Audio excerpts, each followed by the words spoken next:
proceed with the issues. In the case of State of Kerala versus Kevin, issue number 1, whether Kevin liable for an offence under section 326A, read with section 34, section 354D of the Indian Penal Code.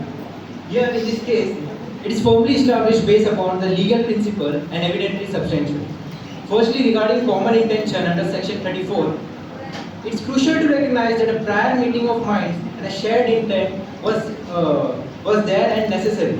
The coordinated actions of Kevin, Martin, Joseph, and John demonstrate a collective intent to carry out a planned acid attack.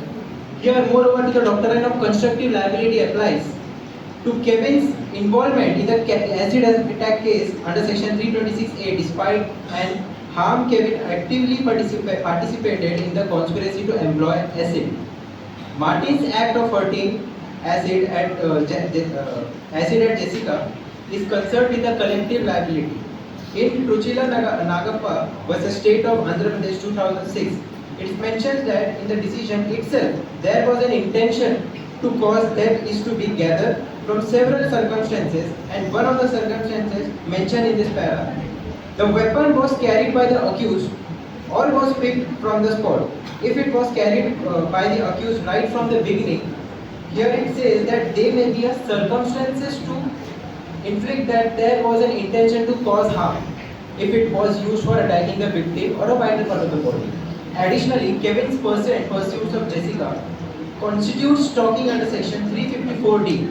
The maxim ignoratio juris non exercise, ignorance of law excuse not, is relevant here, highlighting that Kevin's disregard of legal norms does not absolve him of responsibility.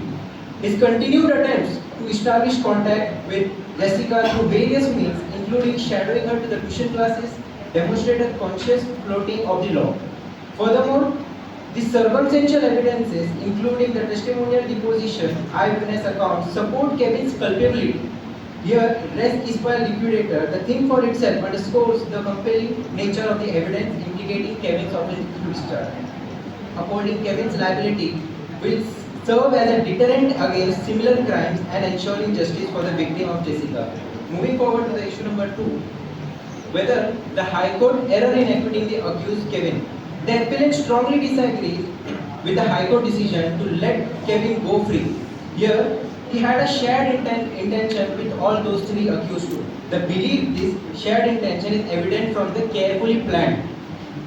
Even start by referring section number 34 of the Indian Penal Code, which says that if multiple people plan a crime together, they are all equally responsible. Here, regarding the acid attacks offence, the applicant incited that it was a direct result of the shared intention among the accused. Kevin was actively involved in planning.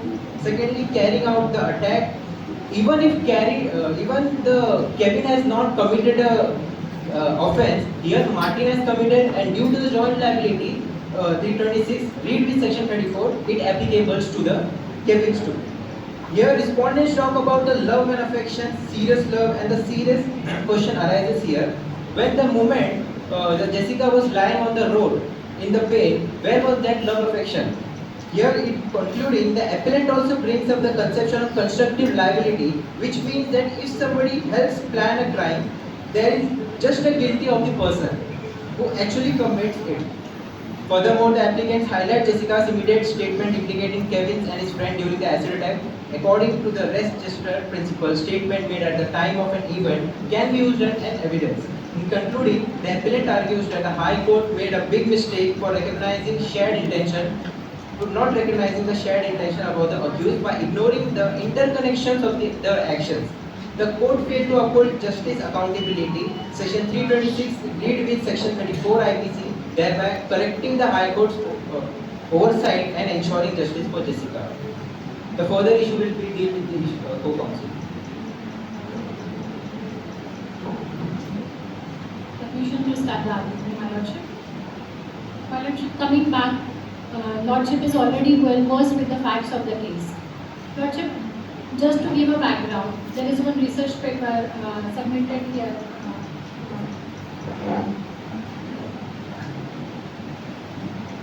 Presented here, my lordship, from a journal of Emerging Technologies and Innovative Research. This is done JETIR in 2006. by some of the law universities and some of the advocates, my lordship. Just to take background, the acid attack in India and its impact is well known. The recent case, which I will later on cite, the Lakshmi versus Union of India, is a very landmark case, which is a crucial setting the various directives in this regard, my lordship. As per this paper, the research paper, the main reason of acid attack are rejection of marriage proposals, rejections of given dowry. One of the reasons is cited here, my lordship, which the accused here has thrown the acid on my client, Jessica, just because she rejected the marriage proposal, and he was trying her to threaten and abduct with the illicit and lawful act by abducting her and threatening her through acid. Also, the consequences include. Are you appearing for Jessica or are you appearing for the state? State knowledge. So, the state would like to bring the consequences which has been narrated in the research paper, that not only the physical injury but the mental injury, the mental impact of the acid attack. Here in the case of Jessica, my lordship, taking this incident, Jessica is just turning 18 and with a very fragile mind and a very tender mind. The acid attack, which as from the known fact of the proposition, my lord, has impaired her left side vision completely. She was supporting her father. Her father was a mechanic, and she was supporting her father with some tuitions. And due to this attack, she has lost her vision. There were several multiple surgery. One of the surgery expenses was quoted here 6,50,000, my lordship. And due to this surgery, her father has to accompany her, and due to that, he has lost his job as well.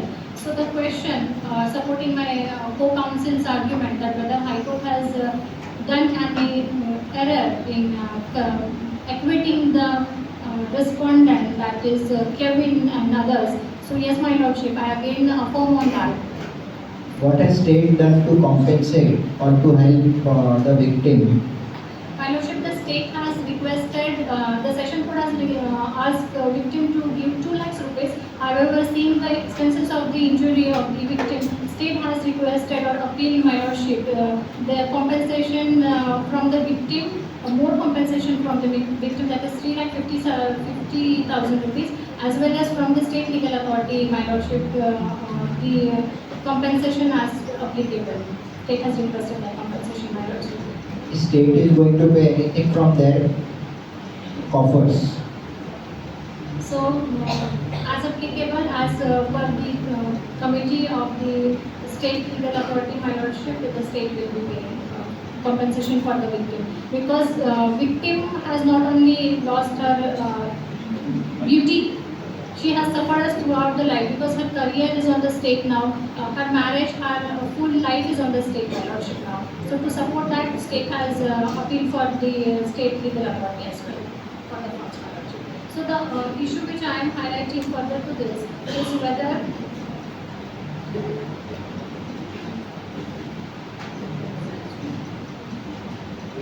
the High Court's recommendation of State Legal Service Authority to determine the compensation quantum under the section 357 of the CRPC is it okay. So, as per the High Court's recommendation, the Session Court's earlier recommendation, High Court has disregarded, saying that victim has also to pay 2 lakhs. High Court has acquitted the accused, saying that there is no such liability of such charges, and High Court has just directed the state to give the compensation as per the section 357A. However, state says, my lordship, what steps have you taken to see that this incident doesn't occur as a state?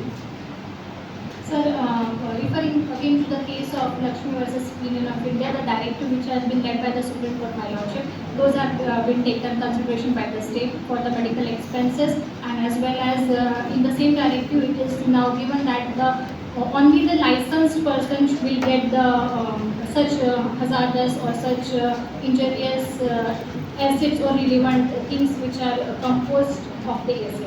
So the acid will not be sold loose. The state has taken this action, my lordship, in this regards. So just to conclude, the High Court's recommendation to state to give the compensation, state here appeal, my lord, not only the state, but since victim has made this heinous crime, which has to be served as a deterrent in the society, my lordship. State appeals that victim, there are several, as known in the fact, 6,50,000 till now. There is the surgery charges, and further 10 to 12 such surgeries needs to be planned. So state, as deemed fit by the Honorable Supreme Court, my lordship, also appeals that the victim should also be discharged. The direction to the victim to be given to pay the fines, my lordship. Concluding with the prayer, my lordship. The right of argument cited, issues raised, and the authorities cited, my lordship. Again, the state appeals that the High Court has done the error of acquitting the respondent, and the respondent has done, which is an non-debatable fact, that respondent has done an heinous crime and grievous hurt, and all the charges which have been revoked by the High Court, state appeals to the Honorable Supreme Court that they should be compliant against with those charges, and also the additional charges of section 366, which is abduction, which as per the provision states that abduction has been also carried out because he was forcing her, the abduction says that forcing to marry, so he was doing the same intent. Yes, ma'am, please. Good afternoon, Honorable. The Council seeks permission to address the charge of also. The Council shall proceed with the proceedings. The issue number 1 is whether the appeal is maintainable. It is submitted that a right of appeal is not a natural or inherent right. It is a statutory right and must be governed by the statute which grants it. An appeal is a legal right conferred about parties carrying with it a right of hearing, re-hearing on law as well as fact. Unless the statute conferring the right of appeal limits the re-hearing. Considering the facts of the case, since it is a criminal matter, there are no proper set of provisions that allows criminal appeal against acquittals by the Honorable High Court. Section 372 of the Code of Criminal Procedure states that no appeal to lie unless otherwise provided. It says that no appeal shall lie from any judgment or order of a criminal court except as provided for by this court by any other law for the time being enforced. There are no provision in CRPC which contains elaborate provisions on appeals that specifically allows us second appeal, that is to the Honorable Supreme Court, that to adjudicate on the matter of pertaining to acquittal that is done by the Honorable High Court. It was also submitted that during the first appeal in the High Court, there would have been a reappreciation of evidence for the facts of the respective case. And due consideration would also be given to all material pieces of evidence so as to not be affected by an error of law or fact. In the case of Santosh Hazari versus Purushottam Tiwari, the court had also held that appellate court has jurisdiction to reverse or affirm the findings of the trial court. First appeal is a valuable right of the parties, and unless restricted by law, the whole case is therefore open for hearing both on questions of fact and law. The judgment of the appellate court must therefore reflect its conscious application of mind and record findings supported by reasons on all the issues arising along with the contentions put forth and pressed by the parties for decision of the appellate court. While reversing a finding of a fact, the appellate court must also come into close quarters with the reasoning assigned by the trial court and then assign its own reasons for arriving at a different finding. This would satisfy the court hearing a further appeal that the first appellate court had discharged the duty expected to it. It is also to be noted that it is the cardinal principle of criminal jurisprudence that there is a presumption of innocence in favor of the accused unless proven guilty. The presumption continues at all stages of trial and finally culminates into a fact when the case ends in acquittal. The presumption of innocence gets concretized when the case ends in acquittal. It is so because once the trial court, on appreciation of the evidence on record, finds that the accused was not guilty, the presumption gets strengthened and a higher threshold is accepted to be rebutted in the appeal. Questions of law also involve the interpretation of legal principles, statutes, or precedents. They relate to the legal framework within which the case is decided. The appellate's dispute may primarily focus around challenging the lower courts, that is the Honorable High Court's factual findings, which do not qualify as a question of law. There are various sections that prescribes some rules that are to be followed by an appellate court during an appeal for an acquittal, such as Section 232 of CRPC, which defines acquittal, where the judge gives an order of acquittal after reaching the conclusion that there is no evidence against the accused and he is not guilty of the commission of the offence. It is also pertinent to note that there is a certain theory called the two views theory, where if there is a possibility of two views in a criminal case,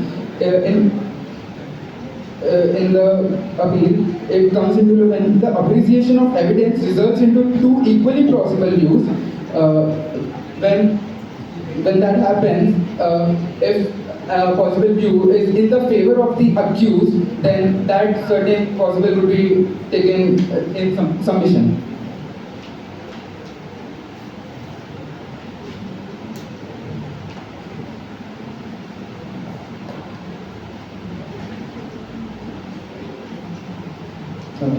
The concept shall proceed with the issue, where it is mentioned as whether the High Court is justified in acquitting the accused of the charges of stalking. So, as per the Section 354D, which laid down the principles of stalking, there is a certain exception in that particular section where it is provided that such conduct shall not amount to stalking if the man who pursued it proves that in the particular circumstances, such conduct was reasonable and justified. In the present facts of the case, it is to be noted that the victim, that is Meera, she never truly completely said no to the proposal of the accused. She also, when it was her 18th birthday, and when the accused hosted a birthday party at his residence and also gifted an expensive watch to her, she could have inference that this is something not anyone would do. And also when he proposed finally to the victim, she, instead of rejecting him outright, she told him to ask her parents. So that can be inferred to as that she was not completely against the fact of the marriage proposal. It was also mentioned that the only place where she clearly mentioned that she would not marry is because, and it was clearly mentioned that on the one occasion, Jessica also made it clear to him that she would not go against the wishes of her parents. Here, it can also be said that also the victim's parents threatened, admonished Jessica and threatened that they would discontinue her studies. The victim has always been a bright and ambitious student, and the threat that was passed by her parents could have demoralized her and started distancing herself from the accused. Next point. My co-counsel shall proceed with the further issues. Much better. The council seeks permission to address the bench as lordships. Much obliged. Issue 3. So, issue 3 is basically whether there exists common intention between Kevin and the other three accused as per section 34 of IPC. So, the counsel for respondent humbly submits that there exists no common intention between Kevin and the other three accused as per section 34 of IPC. So, as per criminal jurisprudence, it is majorly based upon the famous legal maxim, the actus non facit reum nisi mensit rea, which means an act to constitute a crime, it must have mens rea, that is the mental aspect, and the action as well, that is the actual implementation. So, here in the current case, Kevin had no such intention to harm Jessica by using acid. So I would like to draw the attention of Lordship to the to the fact which say it is on page number 2, where it is stated, meanwhile Martin, in a state of confusion, opened the bottle. I don't have the paper. Which page do you are referring to? The moot proposition annexure. Go ahead. So page 2, it is written that, meanwhile Martin, in a state of confusion, opened the bottle, kept it holding for a fraction of a second and then threw the acid on her face. So this states that Martin changed the plan on the spot, which was unaware to Mr. Kevin.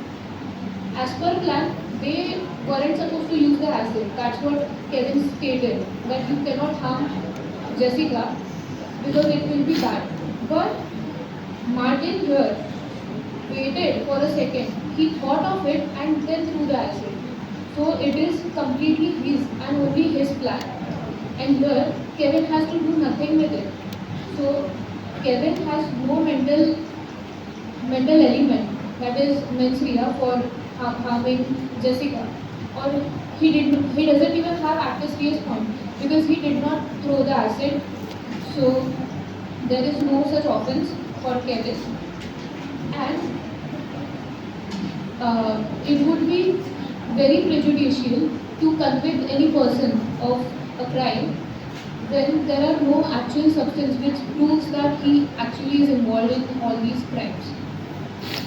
So, when we talk about knowledge, like Kevin having knowledge of the pre-planned or the premeditated plot of Martin, knowledge means the awareness of acts. Repercussions is known as knowledge.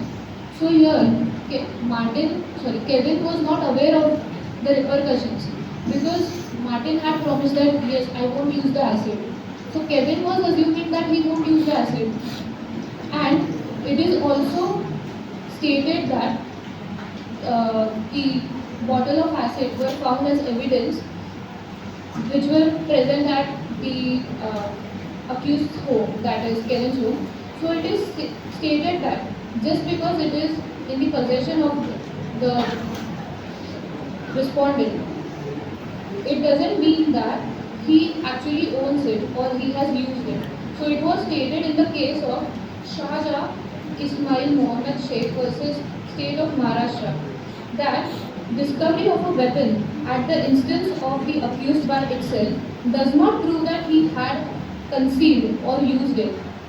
So, as there are no evidences which actually point that Kevin had intention or Kevin had used it or Kevin had knowledge of it, Kevin cannot be convicted under these charges through section 34 of IPC.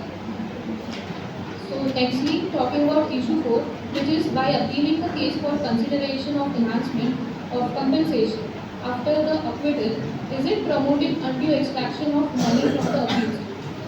So the counsel for respondent humbly submits that yes, it is promoting undue extraction of money from the accused because first of all, for giving compensation, the person needs to be having some conviction or some charges against him.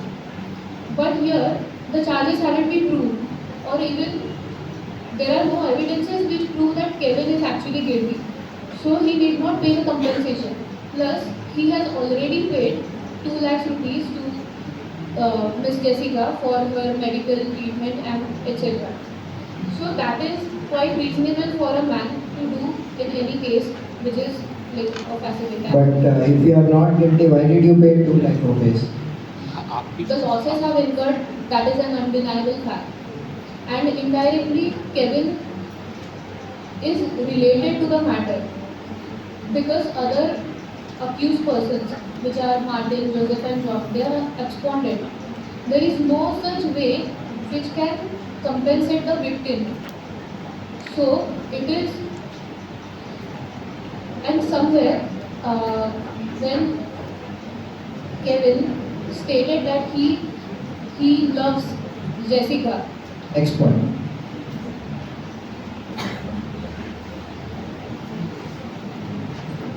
So issue 5, is the state justified in its plea to add section 366 of IPC?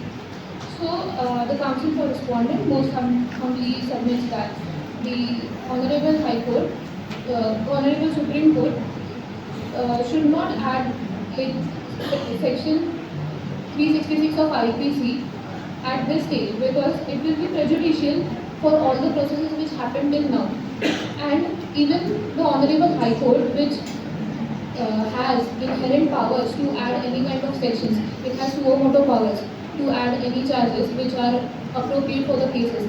Even High Court did not do that. Then obviously it is High Court's meticulous observation about the facts and evidences of the cases, and then it has decided for this. The prosecution also had reasonable opportunity to add it in the trial court level, but they did not do it. So this is just an attempt to prosecute the client in some kind of charges. He's been acquitted. There is no way of prosecuting him. Next point. So the council would like to proceed with the prayers. So wherefore, in the light of facts. No need. You want to say anything in Yes, my rebuttal? lordship. Not to waste much time and not to reiterate again the facts. Couple of few important points, my lordship. One where the my learned counsel verbally submitted the argument regarding some presumption.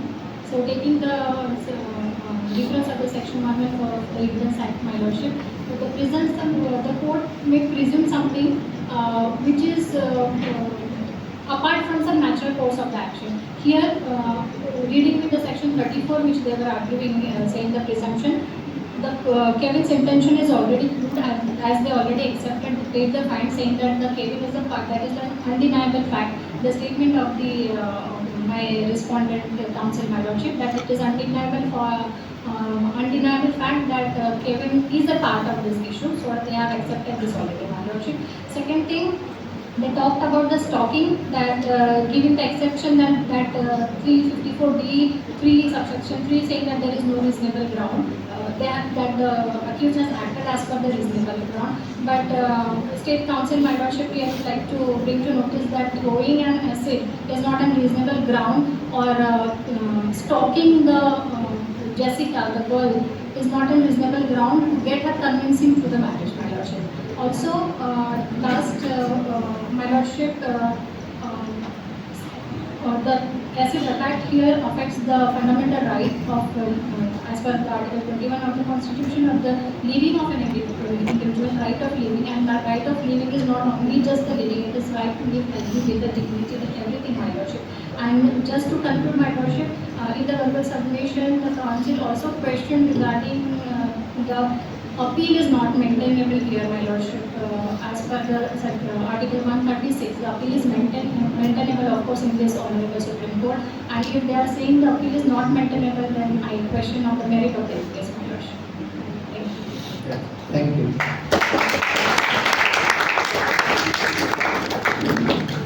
There cannot be, sorry, Joanna. She has not added something more than what you have replied. So you cannot go now. Otherwise it will be never ending. This side to that side. Okay.